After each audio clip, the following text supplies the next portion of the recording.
Rama et Jatayu. Pendant que Rama et Lakshman passaient ainsi la forêt au peigne fin, ils aperçurent Jatayu gisant dans un bain de sang. Rama crut qu'il s'agissait là d'un Rakshasa ayant emprunté la forme d'un oiseau et qui se reposait après avoir dévoré Sita. Il plaça impulsivement une flèche sur son arc afin d'achever l'oiseau, mais s'approchant, il vit qu'il s'agissait de Jatayu, blessé mortellement après avoir tenté d'arracher Sita des griffes de Ravana. Rama laissa tomber son arc et prit Jatayu dans ses bras.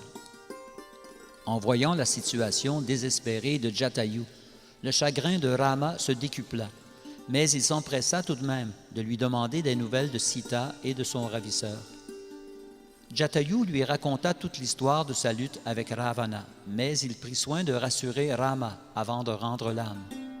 Il lui dit, « Après avoir mis à mort le Rakshasa, tu retrouveras Sita, cela ne fait aucun doute. » Puis, à l'article de la mort, il prononça le nom de Rama à 2 reprises, pour ensuite fermer les yeux à jamais.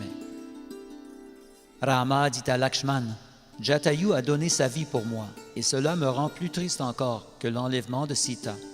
Va chercher du bois, nous allons incinérer son corps.